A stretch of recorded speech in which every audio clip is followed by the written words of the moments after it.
दीदी आ गई।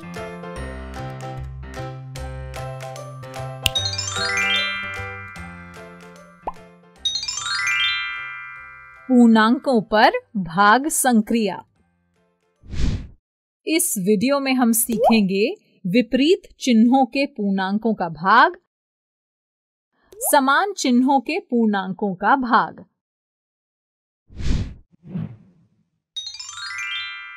विपरीत चिन्हों के पूर्णांकों का भाग।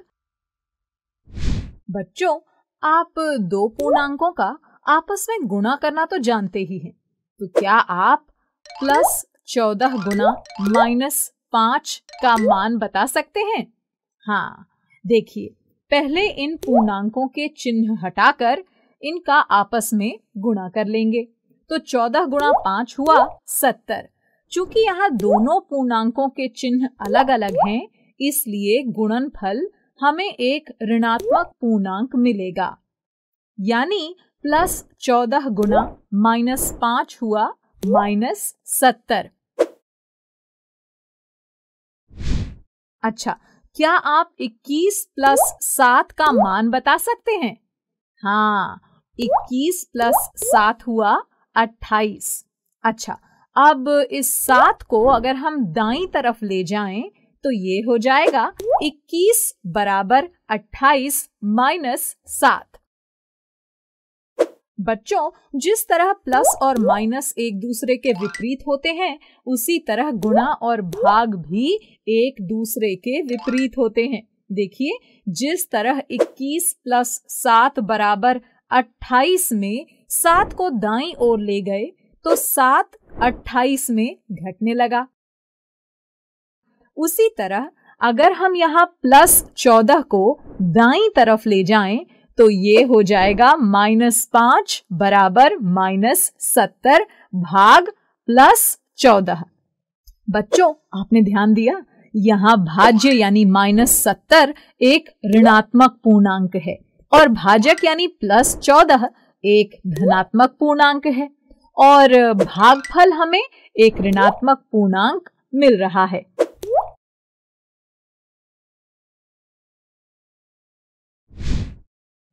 अच्छा, अब अगर मैं आपसे -14 गुना -12 का मान पूछूं तो आप बता सकते हैं? हाँ, 14 गुना 12 हुआ 168। चूंकि यहाँ दोनों पूर्णांक ऋणात्मक हैं, इसलिए गुणनफल एक धनात्मक पूर्णांक होगा। तो -14 गुना -12 हुआ +168। अब अगर हम -12 को दाईं ओर ले जाएं तो ये हो जाएगा +168 भाग -12। बच्चों, इसका मतलब ये हुआ कि +168 भाग -12 करें तो भागफल मिलेगा -14, है ना?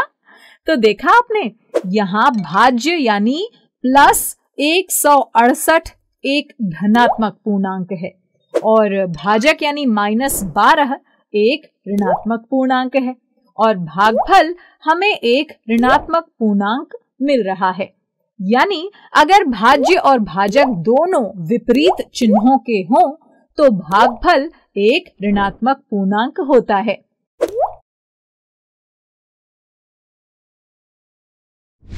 तो अब क्या आप +123 भाग -3 का मान बता सकते हैं? हाँ, देखिए, +123 भाग -3 को हल करने के लिए सबसे पहले हम दोनों संख्याओं से चिन्ह हटा देंगे और अब सामान्य भाग की संक्रिया की तरह हल कर लेंगे। तो 123 भाग 3 हुआ 41 और अब भागफल में चिन्ह लगा लेंगे। चूंकि यहाँ भाज्य और भाजक दोनों पूर्णांक विपरीत चिन्ह के हैं, इसलिए यहाँ भागफल एक ऋणात्मक पूर्णांक होगा। तो +123 भाग -3 हुआ -41।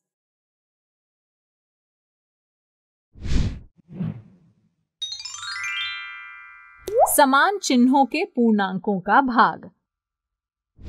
अच्छा, अब अगर हम +14 गुना -5 बराबर -70 में -5 को दाईं ओर ले जाएं तो ये हो जाएगा -70 भाग -5 यानी +14 बराबर -70 भाग -5। आपने ध्यान दिया, यहाँ भाज्य यानी -70 एक ऋणात्मक पूर्णांक है और भाजक यानी -5 भी एक ऋणात्मक पूर्णांक है और भागफल हमें एक धनात्मक पूर्णांक मिल रहा है। और ये तो आप जानते ही हैं कि अगर भाज्य और भाजक दोनों धनात्मक हों तो भागफल भी धनात्मक होता है। यानी हम ये कह सकते हैं कि यदि भाज्य और भाजक दोनों समान चिन्हों के हों तो भागफल हमेशा धनात्मक होता है। अच्छा, अब देखिए, अगर हम -219 को 1 से गुणा करें तो हमें -219 मिलता है। अब अगर इस 1 को दाईं ओर ले जाएं तो ये हो गया -219 भाग 1 यानी -219 बराबर -219 भाग 1। आपने ध्यान दिया, यहाँ ऋणात्मक पूर्णांक को 1 से भाग दिया गया है और भागफल में हमें वही पूर्णांक मिल रहा है। और ये तो आप जानते ही हैं कि किसी धनात्मक पूर्णांक को 1 से भाग देने पर भी हमें वही पूर्णांक मिलता है। यानी हम ये कह सकते हैं कि किसी पूर्णांक में 1 से भाग देने पर सदैव वही पूर्णांक मिलता है। आपको शून्येतर का अर्थ तो पता है ना? तो बताइए क्या होता है? हाँ, देखिए, शून्येतर 2 शब्दों से मिलकर बना है, शून्य और इतर।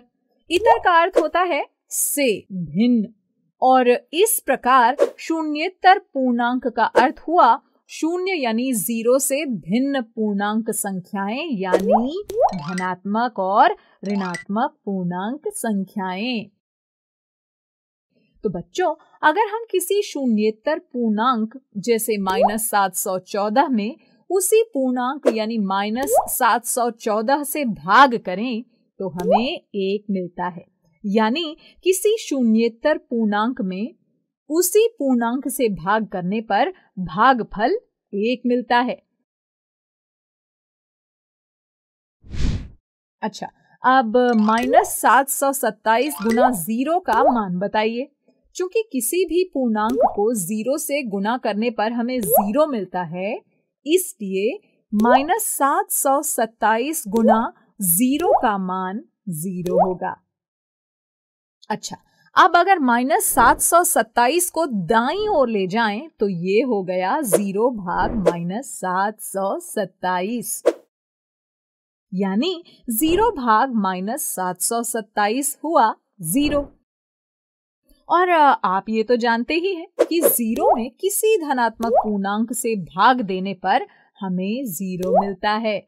यानी हम ये कह सकते हैं कि पूर्णांक 0 में किसी शून्येतर पूर्णांक से भाग देने पर 0 पूर्णांक मिलता है। बच्चों, जिस तरह किसी पूर्ण संख्या यानी 0 या किसी धनात्मक पूर्णांक में 0 से भाग परिभाषित नहीं होता है, ठीक उसी तरह किसी ऋणात्मक पूर्णांक में 0 से भाग परिभाषित नहीं होता है। यानी हम ये कह सकते हैं कि किसी पूर्णांक में 0 से भाग परिभाषित नहीं होता है, यानी अपरिभाषित होता है।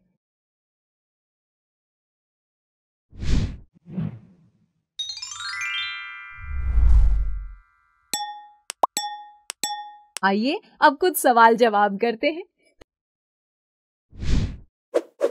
तो बताइए, -245 भाग 5 का मान इनमें से क्या होगा?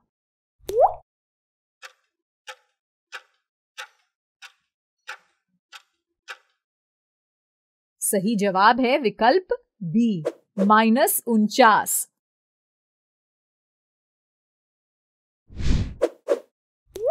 अच्छा, अब बताइए कि ये कथन सत्य है या असत्य?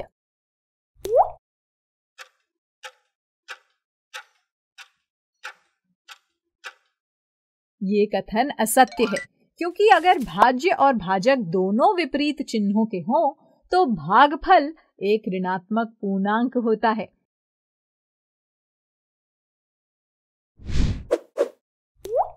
अब इस रिक्त स्थान को पूरा करिए।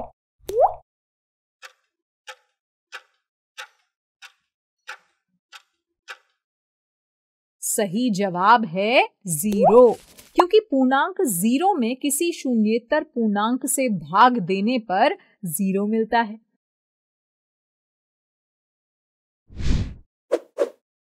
अच्छा, अब बताइए -328 भाग -8 का मान इनमें से क्या होगा?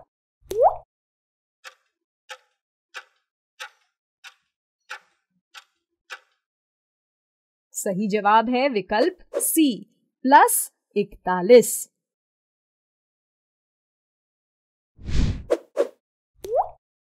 इस रिक्त स्थान को पूरा करिए।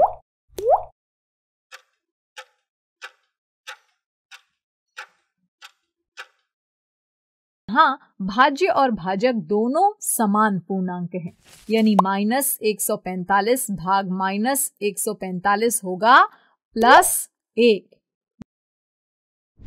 बच्चों, पूर्णांकों के भाग पर आधारित ऐसे ही बहुत सारे प्रश्न वर्कबुक में दिए गए हैं, उनका अच्छे से अभ्यास करना, ठीक है?